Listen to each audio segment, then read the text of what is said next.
What is the best value electric car? Now, depending on who you are, this answer could change depending on your budget. So we're going to be looking at 5, 10, 15, 20,000 pound cars, and then cars, just one little bonus car over 20,000 pound that I think is impeccable value at the moment. So if you're looking for an electric car at the moment, you're wondering which is the best value, then this hopefully should answer all your questions. We're also going to be looking at the range of those vehicles and what distance they can do. Now we start off with the under £5,000 category, and believe it or not, there is heaps of options under the £5,000 option, but however for me there's only two main car contenders, and that is obviously the Nissan Leaf and the Renault Zoe. And down for me it is got to be the Renault Zoe, because both these cars are less than 100 mile cars. So the Renault Zoe tends to do a little bit more range than the Nissan Leaf. That's due to it having actually slightly larger battery, only about 2 kilowatt hours more, but it's also slightly more efficient. That's due to its heat pump system and various other bits about the Zoe being a little bit smaller. However, the Renault Zoe doesn't have any DC rapid charging. Now you can expect the car to do between 60 and probably about 90 miles depending on the time of year it is.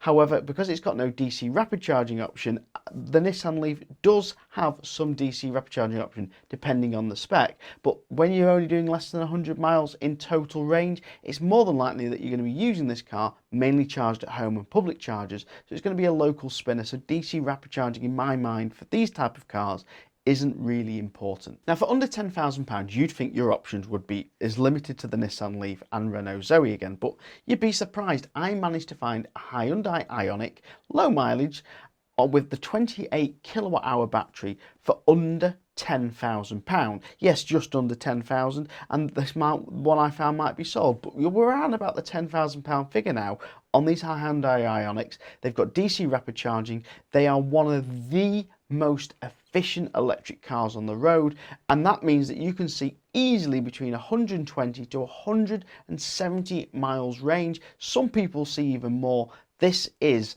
a proper bargain. Now 15 grand doesn't sound like a bargain territory, but this is where the real bargains are to be had, and that's because there's a lot of 50 kilowatt hour batteries, small hatchbacks that have now crept into this that were costing over 25, 35, 40 grand almost brand new, and they've really depreciated this year. A massive bargain for anyone after one. And if you've already got one, probably look away now, but you can pick up a Renault Zoe GT line a year old for under £15,000. I've sold an absolute ton of these at work to order. People have rang me up, can you get me a GT line? And I've managed to source them for under 15 grand repeatedly for customers. Now the Renault Zoe GT line does have an airbag issue. Go and check out that video top right that I've done about that.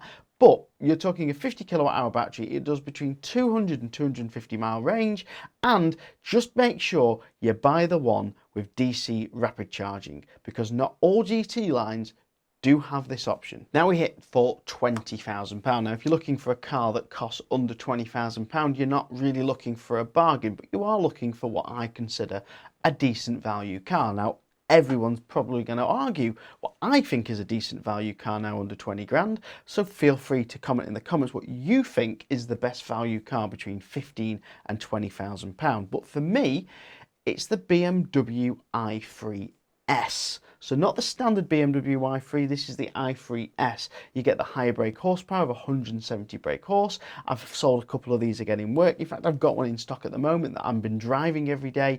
I used to have an i3.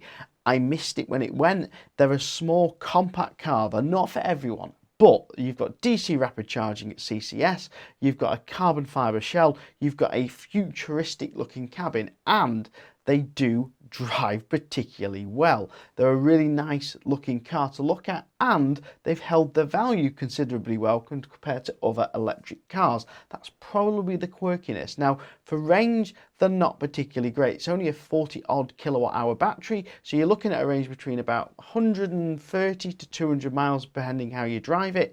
However, this next car that we're going to mention for just over 20 grand is a 300-mile car. So for over 20 grand, under 25 grand, you can now buy a Hyundai Kona 60 kilowatt hour version, 61 kilowatt hour version if you want to be pedantic, version of the Ultimate version. Now the Ultimate version comes with heated seats at the front, heated seats at the rear, cooled seats in the front, a sunroof, and all the other, bells and whistles, leather, vegan leather stuff all over the seats. It's great value for money because the 60 kilowatt hour Kona can easily do 270 to 300 plus miles range. In fact, most people are very unlikely to see under 300 miles in the 60 kilowatt hour Kona because, again, the Hyundai Kona, the Hyundai Ioniq, they are extremely efficient cars. Now you can buy Konas for under 20 grand now in 60 kilowatt hour, but why have I mentioned this one? Well, the Ultimate spec